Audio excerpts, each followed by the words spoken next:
Hi folks, I am reading from the book Pay Any Price by James Risen. The subtitle is Greed, Power and Endless War. The name of the book again is Pay Any Price. It's available in printed form as well as audiobook and electronic format like iBook or Kindle. So I have an electronic format of it on my iPad and I'm reading from the prologue. I think this is very important to understand the transition from the Bush administration to Obama administration with regard to overseas wars and mayhem created outside, and how this is likely to be more of the same under Hillary Clinton administration. So I'm reading from prologue. This book was published, by the way, in October 2015, about a year ago, and it's 304 pages. So, prologue. On April 9, 2009, near the start of the first Obama administration, former Deputy Secretary of Defense Paul Wolfowitz attended a modest ceremony at Arlington National Cemetery marking the 6th anniversary of the fall of Baghdad. Fewer than 50 people were gathered that day in Arlington's Section 60, where the dead of the Iraq War lay buried, to mark the fact that on April 9, 2003, American tanks had rumbled into downtown Baghdad, and the statue of Saddam Hussein in Firdos Square had been toppled. For Wolfowitz and the ardent advocates of the invasion of Iraq, April 9 was Iraq Liberation Day, and they didn't care that by 2009, most Americans were exhausted by Iraq and eager to forget that the war had ever been fought. Wolfowitz listened to speeches by representatives of the American Legion, a Gold Star mother, the Iraqi ambassador, and Viola Drath, an aging Georgetown socialite who was the organizer of the event. Never mind that the invasion that ousted Saddam Hussein in just 3 weeks had turned into a prolonged and brutal war of attrition, or that the Iraqi weapons of mass destruction, which had been the predicate for the invasion, had turned out to be illusory, or that on the same 6th anniversary in 2009, an estimated 30,000 Iraqis poured into Firdos Square in Baghdad to angrily protest the continued American occupation of Iraq. While the anniversary went largely unmarked in the United States, save for this small gathering in Section 60. None of that mattered. Wolfowitz, one of the architects of the Iraq War, was upbeat. After the ceremony, he and I walked and chatted together through the cemetery from Section 60 back to Arlington's entrance, engaged mostly in small talk and pleasantries. But it was clear that Wolfowitz seemed happy that Iraq had turned out so well, at least in his view, and that global war on terror was still going strong under the direction of a new president who was then in the process of extending and validating many of the Bush administration's most contentious policies. The new president, of course, was Obama. And there was no end in sight. Wolfowitz was long gone from Pentagon, and in 2008 elections, Americans had swept the Republicans from power. Perhaps Barack Obama's greatest political strength was that he seemed as different from George Bush as any politician could be. His campaign offered the premise of light following 8 years of Dick Cheney's fondness for operating on what he called the dark side. But executive power, once accumulated, is a hard thing to give up. And Obama quickly succumbed. He announced that he was determined to look forward, not back, and that he opposed any broad new investigations of the Bush administration's use of torture, extraordinary rendition, domestic spying, or other potential crimes. After issuing an executive order to close the prison at Guantanamo Bay on his first day in office, Obama changed course and kept it open. He surrounded himself with advisors who had been deeply enmeshed in the Bush administration's most contentious national security policies. He expanded the use of drones in so-called targeted killings around the world, continued the use of military tribunals to try terrorism suspects, allowed investigators to question such suspects captured in the United States without reading them their Miranda rights, and approved the non-judicial killing of American citizens who joined Al-Qaeda. He did virtually nothing to rein in widespread contracting abuse in Iraq, Afghanistan, or the broader global war on terror. He pushed for and won authority to allow National Security Agency, in bracket NSA, to continue to conduct broad electronic surveillance on Americans, and he went further, placing NSA in charge of cybersecurity, giving the spy agency broad new access to domestic internet. Senators from his own party soon began to warn that Obama was secretly expanding the government's surveillance power even beyond those authorized by Bush.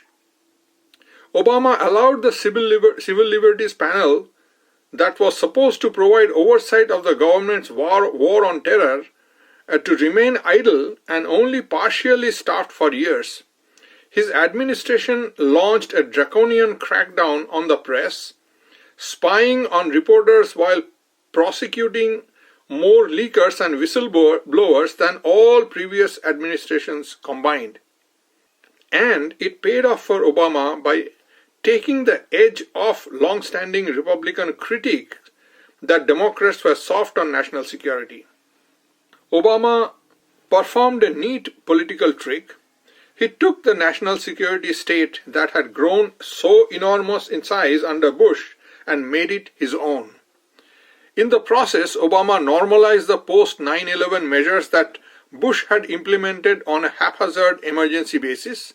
Obama's great achievement, or great sin, was to make the national security state permanent. Half a century earlier, President Dwight Eisenhower had warned of a new military-industrial complex. Under Bush and Obama, a parallel homeland security industrial complex has been born. The rise of the military-industrial complex had been fueled by fears of communism. Now, another abstract fear was driving hundreds of billions of dollars a year into building the infrastructure necessary to wage a permanent war on terror. And it had grown like kudzu around the CIA, FBI, Department of Homeland Security, Treasury Department, Pentagon, and dozens of other smaller offices and federal agencies. The post-11 panic led Congress to throw cash at counterterrorism faster than the FBI, CIA, and other agencies were able to spend it. One 2012 estimate concluded that the decade of war had cost Americans nearly $4 trillion. Greed and power are always a dangerous combination. In wartime, power expands and greed can easily follow. The more our counterterrorism infrastructure has grown, the harder it has become to control.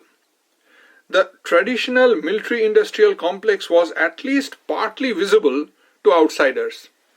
It comprised mammoth defense contractors that built airplanes, ships, and rockets, as well as high-tech firms that pioneered computers and advanced electronics. There were often public, aggressive congressional debates about spending on big new weapon systems, and major defense contractors frequently felt compelled to take out advertisements in newspapers and on television to generate support for their projects. The new Homeland Security industrial complex operates differently. It is largely made up of a web of intelligence agencies and their contractors, companies that mostly provide secret services rather than large weapon systems and equipment. These contractors are hired to help Washington determine the scale and scope of the terrorist threat. They make no money if they determine that the threat is overblown, or, God forbid, if the war on terror ever comes to an end. The growth of this homeland security industrial complex has come at the same time that outsourcing and privatization has become the new watchwords among management consultants working both in corporate America and inside the government. Now, contractors perform functions once considered inherently governmental, particularly in defense and intelligence. War zone contractors eventually outnumbered American soldiers in Iraq and Afghanistan. Let me repeat that. War zone contractors eventually outnumbered American soldiers in Iraq and Afghanistan. Today, the CIA relies so heavily on outside contractors that many case officers have learned that the way to get ahead is to quit and then come back the following week to the same job as a contractor making twice as much money. As bureaucrats dream up new counterterrorism programs in order to spend the money, they have turned to new companies that seem to sprout mysteriously in the office parks that dot the Dulles Stroll Road and other commercial centers in the Northern Virginia near the CIA and Pentagon. There are more than 1,200 government organizations and nearly 2,000 private companies working on counterterrorism, homeland security, and intelligence programs, like Washington Post found in 2010, and more than 850,000 people in America had top secret clearances, producing 50,000 intelligence reports a year. The US intelligence budget alone has at least doubled since 2001, and by 2013 stood at more than 70 billion a year, including both civilian and military intelligence spending. It is no accident that 7 of the 10 wealthiest counties in America are in the Washington, D.C. metropolitan area. A 2012 report by Reuters found that income inequality in Washington was greater than in almost any other city, thanks to the massive amount of money flowing to lobbyists, contractors, and others benefiting directly or indirectly from federal spending. America has become accustomed to a permanent state of war. Only a small slice of society, including many poor and rural teenagers, fight and die, while a permanent national security elite rotates among senior government posts, contracting companies, think tanks, and television commentary, opportunities that would disappear if America were suddenly at peace. To most America, war has become not only tolerable but profitable, and so there is no longer any great incentive to end it. Thus, creation of a homeland security complex at a time of endless war has bequeathed us with the central narrative of the war on terror, modern tales of greed joined hand in hand with stories of abuse of power. It was inevitable that those wise in the ways of the world would flock to Washington to try to cash in on the war on terror gold rush, and they have. But those trying to monetize America's obsession with terrorism are not the only ones who have sought to exploit 9/11. Opportunism comes in many forms and is driven by more than just greed.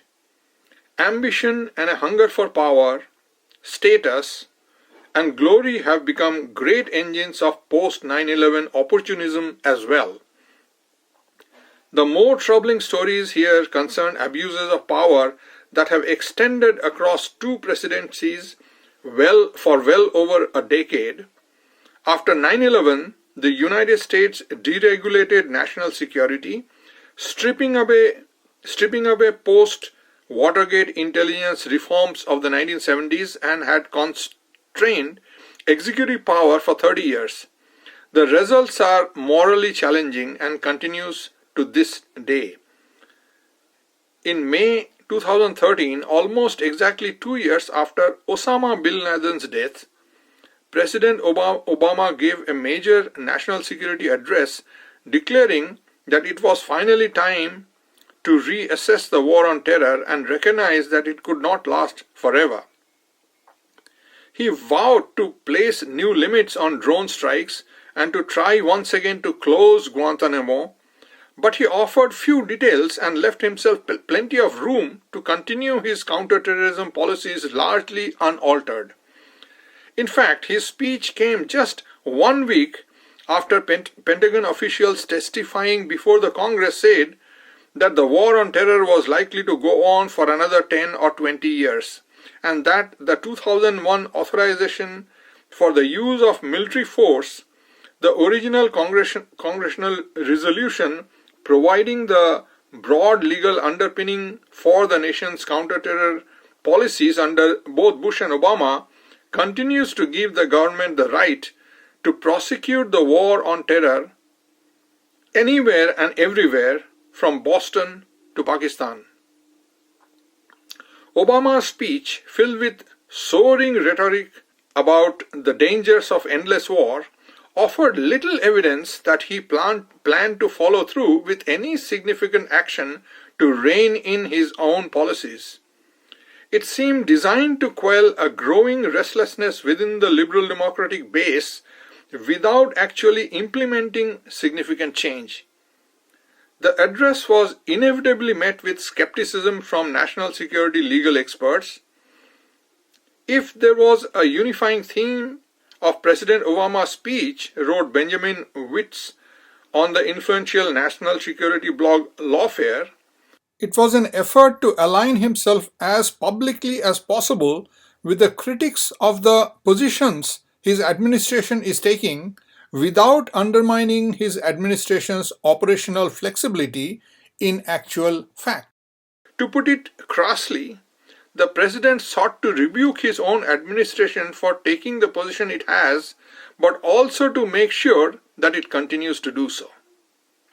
Similarly, Obama's January 2014 speech, in which he said he wanted to reform the NSA, appeared designed to placate Americans alarmed by former NSA contractor Edward Snowden's disclosure of mass surveillance, while actually doing little to limit the NSA's powers. And Obama's subsequent proposal to scale back domestic phone data collection was considered little more than a half measure by privacy advocates. Washington's global war on terror is now in its second decade, thanks to bipartisan veneer it has gained under Bush and Obama. It shows no sign of slowing down. Hustlers and freebooters continue to take full advantage, and the war's unintended consequences continue to pile up. All too often, things are not what they seem. 2 years after Paul Wolfowitz visited Section 16 at Arlington to attend the Iraq Liberation Day ceremony, Viola Drath, the event's organizer, was found dead in her Georgetown townhouse at the age of 91. Her much younger German-born husband, Albrecht Muth, was arrested for her murder. Muth had claimed to be a general in the Iraqi army and often wore an Iraqi military uniform to public events in Washington. But after his arrest, the certificate of his supposed appointment by Prime Minister Nouri al-Maliki was found to be a forgery. A receipt from a Washington printing shop for the certificate was discovered in the couple's Georgetown home. In January 2014, Muth was convicted of first-degree murder in the death of Viola Drath. This is the prologue section of the book.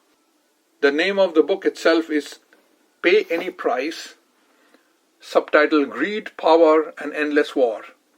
About this book, I will read you a few things that you can find out on Amazon that goes with the back cover.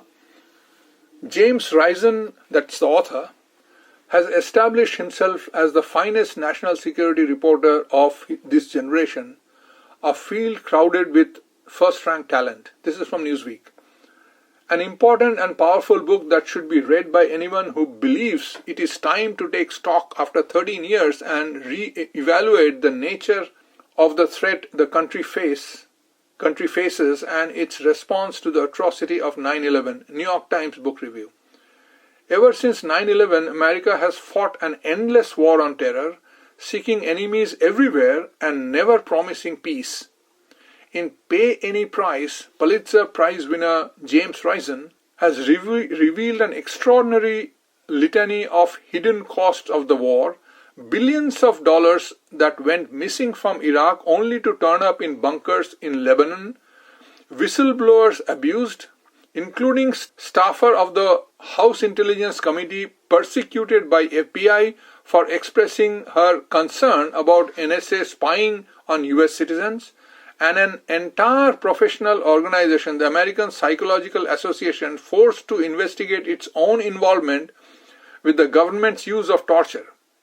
In the name of fighting terrorism, our government has perpetrated acts that rival the shameful historic wartime abuse of generations past, and it has worked very hard to cover them up.